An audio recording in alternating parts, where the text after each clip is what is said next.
नमस्कार विद्यार्थी मित्रांनो, अंजनी अकॅडमीत आपलं स्वागत आहे.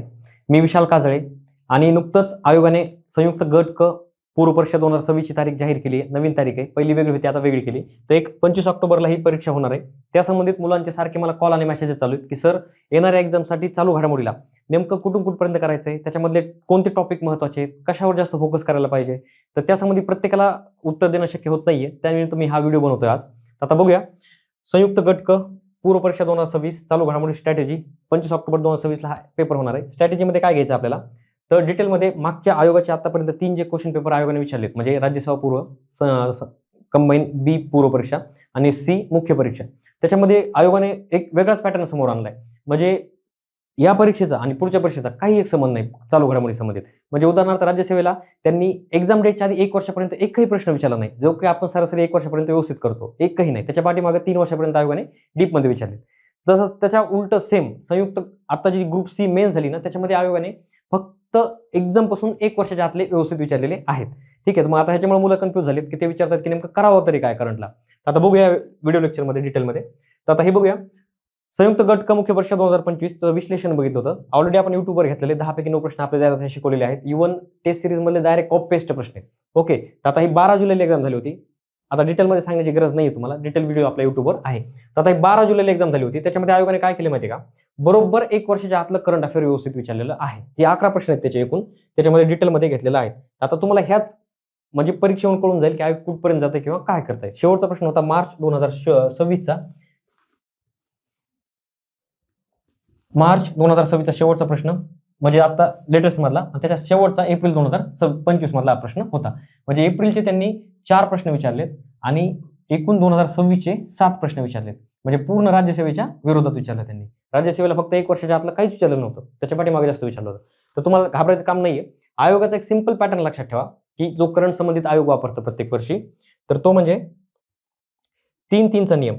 म्हणजे 3-3चा 3 महिने ते 3 वर्ष. ठीक आहे. तर हा आयोगाचा पॅटर्न आहे. म्हणजे उदाहरणार्थ एक्झाम डेटच्या आधी आयोग 3 महिन्यापर्यंत एकही प्रश्न विचारत नाही. सरासरी आयोगाने आता नवीन पॅटर्न लागू केलाय. म्हणजे 2 महिन्यापर्यंत एखादा प्रश्न विचारता आयोग, जस्ट हायेस्ट करून जवळचा. म्हणजे एक्झाम डेटच्या आधी 60 दिवसापर्यंत तुम्हाला काही करायची गरज नाही. तिथून पाठीमागं 3 वर्षापर्यंत आयोग 1 किंवा 2 प्रश्न पाठीमागं नेऊ शकतोय. फक्त 1-2च असतात. मग ह्याचा अर्थ असा नाही की तुम्हाला 3 वर्षापर्यंत करंट अफेअर करायचंय. तुम्ही जर 3 वर्षाचं करंट अफेअर जर करत बसले ना, तुमचा विषय म्हणजे 100% तुम्ही नापास होणार. तेवढं करायची गरज नसते. तुम्हाला करायचं असेल फक्त 1.5 वर्षाचं करंट अफेअर. म्हणजे 2 महिने सोडा एक्झाम डेटच्या आधी, त्याच्या आधी तुम्हाला 1.5 वर्षापर्यंत करंट अफेअर व्यवस्थित करून जायचंय. इथं कोणता टॉपिक नाहीये, इथं कोणतं फोकस एरिया नाहीये, इथं काहीच नाहीये. आयोगाचा एकच नियम आहे की त्यांचा कोणताच नियम नाही चालू घडामोडी संबंधित. आता ते सगळं तुम्हाला डिटेलमध्ये समजून सांगतो मी कसं काय. आता ही मागच्या 3 वर्षातली एकमेव एक्झाम आहे संयुक्त गट क पूर्व मुख्य परीक्षा 2025 ची, जी 26 मध्ये पार पडली, की जिला आयोगाने व्यवस्थित करंट अफेअर विचारलंय. नाहीतर पाठीमागच्या 2-3 एक्झाम मध्ये तर असं विचारलंय की ते नाही केलं असतं तरी जमलं असतं, तरी पण तेवढेच मुलाला मार्क आले. ज्याने केलं त्याला बी तेवढे, जे नाही केलं त्याला पण तेवढे आले.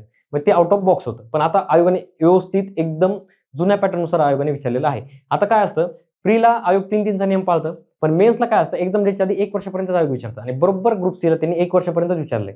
बघू शकता तुम्ही, एप्रिल 25 ते मार्च 26 पर्यंत त्यांनी विचारलेले. ठीक आहे. तर आता ह्याच्यामध्ये तुम्हाला फक्त डिवायडेशन सांगतो मी, तुम्हाला महत्त्वाचे टॉपिक कोणते करायचे. म्हणजे हे 1.5 वर्ष झालं, कन्फर्म झालं, तुम्हाला एक कळलं की 1.5 वर्षापर्यंत करंट अफेअर तुम्हाला करायचंय. कुठून करायचंय, जानेवारी 2026 ते डायरेक्ट जानेवारी 2025 ते जुलै 2026 पर्यंत 1.5 वर्षाचं करंट अफेअर तुम्हाला व्यवस्थित संयुक्त गट क पूर्व परीक्षा 2026 साठी करायचंय. ठीक आहे. हे कळलं. आता इथपर्यंत कळलं की एक्झॅक्ट तुम्हाला कुठपर्यंत करायचंय. दुसरा पॉईंट आहे, त्यातले महत्त्वाचे पॉईंट महिने किंवा पॉईंट्स कोणते आहेत. पॉईंट्स म्हणजे काय, एक अनुक्रमणिका असते, निधन वार्ता, पुरस्कार वगैरे, त्यातले महत्त्वाचे कोणते आहेत. ह्याच्यामध्ये एक गोष्ट जाणवली मला सगळ्या परीक्षेचं प्रश्नपत्रिकेचं विश्लेषण केल्यानंतर, की पुरस्कारावर सतत प्रश्न आहेत. म्हणजे एक्झाम कोणती बी असो, पुरस्कारावर प्रश्न आहे म्हणजे आहेच. आणि एक दुसरा पॉईंट आहे निधन वार्ता. ह्या 2 अशा गोष्टी झाल्यात की ज्याच्यावर 100% प्रश्न असणार म्हणजे असणार फिक्स. 1.5 वर्षातले हे 2 पॉईंट आधी कव्हर करायचे. अजून एक नियुक्त्या. मग आंतरराष्ट्रीय ही पण आता नियुक्तीच आहे, ही नियुक्ती आहे. ठीक आहे, नियुक्त्या. तर आता मी काय केलंय, आपल्या नोट्स बनवताना आणि मासिक बनवताना, आपलं मासिक पण मार्केटमध्ये अवेलेबल आहे, तर ते बनवताना पहिला टॉपिक ठेवला नियुक्त्या आणि दुसरा टॉपिक ठेवला पुरस्कार. अर्धे प्रश्न ह्या 2 टॉपिक मध्येच कव्हर होत आहेत. पुरस्काराचे किती तर 4 आणि एक नियुक्तीचे एक 5. अर्धे झाले. मग राहिलेले बाकीचे टॉपिक मध्ये नंतर तुम्ही वाचले तरी चालतंय. ठीक आहे. आणि असं आयोगाचं तिसरी वेळ आहे आता ही, की एकाच महिन्याचे प्रश्न थोडे जास्त विचारण्यास. आता 25-26 तुम्ही पाहिलेच, पण महिने बघा. हे 10 प्रश्न आहेत. 10 पैकी 5 प्रश्न फक्त जानेवारी महिन्यातले आहेत, एकाच महिन्यातले. त्यातले 3 प्रश्न फक्त पद्म पुरस्कारावर आहेत. असा आयोग करत नाही, पण आता ह्या आयोगाची तिसरी वेळ आहे. राज्यसेवेला जुलै महिन्यातले 5 विचारले 25चे, आणि कंबाईनला ऑगस्ट मधले 5 विचारले, आणि आता हे ग्रुप सी ला जानेवारी महिन्यातले विचार. म्हणजे एखादा महिना लकी ठरतो. असा आयोगाचा फिक्स काही नसतं की आम्ही कोणत्या महिन्यावर किती विचारणार आहेत किंवा नाही, असा कोणताही पॅटर्न नाही आयोगाचा. पण तुम्हाला एक अनुभव इथं अंदाज आला पाहिजे की आयोग नेमकं कुठं विचारतं किंवा कसं विचारतं. आयोग कसं पण कुठं पण काही पण करू शकतो. त्याच्यामुळे फक्त तयार राहायचं. पहिलं, नियुक्त्या, पुरस्कार, निधन वार्ता, 3 टॉपिक व्यवस्थित करून घ्यायचे. आयोगाचा नवीन पॅटर्न ट्रेंड हाच आहे, किंवा 3 व्यवस्थित करा. मग राहिलेले बाकी क्रीडा 2 आहेत. आंतरराष्ट्रीय संबंधित आता ही योजना आहे, ही योजना काही नवीन असतात, काही जुन्या असतात. ठीक आहे. हिब्रू युनिव्हर्सिटी हे आंतरराष्ट्रीय स्तरावरचं राष्ट्रीय पुरस्कार, एक म्हणजे एका भारतीय विद्यापीठाने इस्रायलच्या विद्यापीठासोबत करार केला. ठीक आहे, ते एक महत्वाचं आहे. नंतर एक देशाची नियुक्ती करून करण्यात आली, आणि हा प्रश्न आपल्या टेस्ट सिरीज मध्ये डायरेक्ट कॉपी पेस्ट आहे. ठीक आहे, आपल्याला ते पुढे पाहायचे. टॉपिक कळले, कुठून कुठपर्यंत करायचं हे पण तुम्हाला कळलं, आणि आयोगाचा पॅटर्न पण ग्रुप सीचा तुम्हाला कळाला आहे. ऑलरेडी त्याचा व्हिडिओ आपल्या युट्यूबवर आहे, डिटेलमध्ये सगळ्यातलेला मी, कुठून आलेत, काय आलेत, काय नाही. आता हे झालं ग्रुप सीचं विश्लेषण. आता ह्याच्या पूर्ण विरोधामध्ये बी आणि कंबाईन संयुक्त गट ब चं आणि राज्यसेवेचं आहे, ते पण आपल्याला पाहायचंय. 14 जून 2026 ला एक्झाम झालेली गट ब ची, आणि हे आतापर्यंत करंट अफेअर सगळ्यात किचकट विचारलं आयोगाने. एकदम अवघड, म्हणजे ज्यांनी केलं त्याला बी मार्क नाहीत, आणि ज्यांनी नाही केले त्याला पण मार्क आहे. ठीक आहे. आता बघू शकतो तुम्ही 15 प्रश्न आहेत. मेन्सला 10 प्रश्न असतात, प्रीला 15 असतात. त्याच्यामध्ये 3-3 जास्त आयोग पाळतात प्रीमध्ये. तर इथं बघू शकता तुम्ही, शेवटचा प्रश्न त्यांचा आलाय जुलै 2025 मधला. ओके, आणि म्हणजे आता लेटेस्ट मधला, आणि सगळ्यात शेवटचा गेला त्यांचा 19 नाही, ही योजना 2015 ची आहे. ही मिशन शक्ती योजना आहे ना, ही महिला संबंधितची. मिशन शक्ती योजना 2-3 क्षेत्रामध्ये त्यांनी महिला संबंधित विचारली होती, आणि ही 2015 ची आहे. तिची 6वी आवृत्ती ह्या वर्षी लॉन्च करण्यात आली. त्यानिमित्त त्यांनी तो प्रश्न घेतलेला आहे. पण त्यांनी ती लॉन्च वगैरे नाही विचारली, फक्त ती योजना विचारली डायरेक्ट, कधीची, काय, कसं काय. आता तुम्ही बघू शकता 25 पासून तर डायरेक्ट 15 पर्यंत. आता इथपर्यंत करायचंय, कारण नाही तेवढं करायची गरज नसते. तुम्ही इथं फक्त व्यवस्थित लक्ष ठेवा. आता 25 चे हे 4 क्वेश्चन येतं. ओके, नंतर हे 24 चे मग राहिलेले हे 1 2 3 4 5 प्रश्न 24 चे आहेत, आणि 2 प्रश्न 2023 चे आहेत.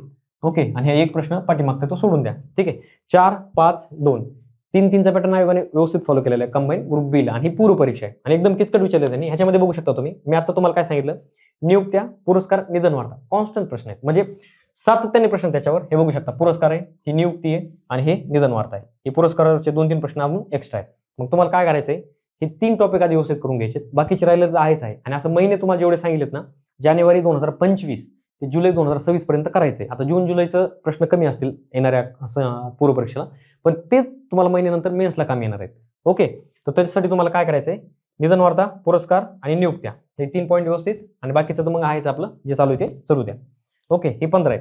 आता ह्याच्यामध्ये आयोगाने 1-2 प्रश्न असे असतात की जे एकदम म्हणजे त्याचा ताळ मिळत नसतो. आता ही लिगो नावाची कंपनी आहे जी अशी खेळणे बनवते, म्हणजे आता इथे खेळणे ठेवलेले असतात आपल्या याच्या स्टुडिओमध्ये. तर खेळणे बनवते, नेमका प्रश्न का विचारलाय, ते नेमका कोणत्या देशाचे असा प्रश्न विचारला त्यांनी, ते का विचारलाय अजून पण आम्हाला कळलं नाही की नेमकं ते विचारलाय का. ती दरवर्षी चर्चेत असते, सगळ्याच खेळण्याच्या कंपन्या आहेत वगैरे वगैरे आहेत. ठीक आहे. आता ब्रिक्स परिषद आहे, ब्रिक्स परिषदेवर फिक्स प्रश्न आला ह्या वर्षी, कारण अध्यक्षपद भारताकडे आलेले आता 2026 मध्ये. त्याच्यामुळे हे इथं तुम्ही ग्रुप सी ला पण बघू शकता, ब्रिक्स परिषदेवर प्रश्न आहे, आणि ग्रुप बी ला पण बघू शकता. ठीक आहे. हे झालं बीचं विश्लेषण. एक फक्त ओव्हरव्ह्यू केला. 25 चे विचारले, 24 चे विचारले, 23 चे विचारले. आपली बॅच जानेवारी 2023 पासून सुरू झालेली. आता ते पाठीमागचा डाटा मी काय ठेवला तुम्हाला आता कळत असेल, की तुम्ही म्हणता सर आता 26 चालू आहे, मग 23 चा डाटा आम्हाला काय कामाचा. असं काहीच नाही. आयोग कधी पण कुठं पण जाऊ शकतात, त्यासाठी फक्त मी ठेवलाय, वाचायचं नाहीये तुम्हाला, पण ठेवलं तिथं. आता बघूया राज्यसेवा पूर्व परीक्षा 2026 चा विश्लेषण. 31 मे ला ही एक्झाम झाली. 31 मे म्हणजे जून महिन्याच्या सुरुवातीलाच झाली, समजा 1 जूनलाच झाली. आता बघूया त्याच्यामध्ये कुठपर्यंत आयोगाने विचारले. तर शेवटचा प्रश्न विचारला त्यांनी मार्च 2026 चा, म्हणजे एप्रिल मे जून महिन्यामध्ये ती एक्झाम झालेली आहे, बरोबर 3चा. मार्च महिन्यातले 2 प्रश्न आहेत, तुम्ही बघू शकता इथं, म्हणजे 26 मार्च महिन्यातले 2 आहेत. शेवटचा कोणता आहे, क्रीडा घडामोडी संबंधी विचारला होता. आणि आता सांगितले 3 टॉपिक बघा कोणते कोणते, नियुक्त्या, हे नियुक्ती इथं, निधन वार्ता आणि पुरस्कार. हे पुरस्कार इथे एक पुरस्कार आहे. नंतर कोणता आहे, हे ब्राझील ब्रिक्सचा तर प्रश्न आहेच प्रत्येक ठिकाणी. नंतर धनधान्य योजना आहे, पुरस्कार कुठे गेला इथे, एक अजून एक आर्थिक. ठीक आहे, पुरस्कार तर आहेतच हे 2. ठीक आहे, एकच आहे पुरस्कार, नियुक्त्या आणि निधन वार्ता, हे 3 वर कॉन्स्टंट प्रश्न विचारलेत. आता हे राज्यसेवा असल्यामुळे काय असतं इथं, राजकीय आणि आर्थिक घडामोडी थोड्या, आणि आंतरराष्ट्रीय स्तरावरचे जे न्यूज आहेत ना थोडे जास्त विचारता आहेत. तुम्ही बघू शकता इथं आर्थिकवर थोडे जास्त प्रश्न आहेत, राजकीयवर पण थोडे जास्तच प्रश्न आहेत, बघू शकता तुम्ही. आता राज्यसेवेचा पॅटर्न थोडा वेगळा असतो, प्रीचा तर आता मेन्सचा तर वेगळाच झालाय, प्रीचा तर सेम आपला पहिल्याच आहे, पण विचारण्याची पद्धत त्यांची वेगवेगळी असते. ब्रिक्सवर फिक्स प्रश्न. आता बघू शकता तुम्ही, एक्झाम झालीये इकडे, आता व्यवस्थित लक्ष ठेवा. एक्झाम झाली 31 मे 2026 ला, आणि शेवटचा प्रश्न आलाय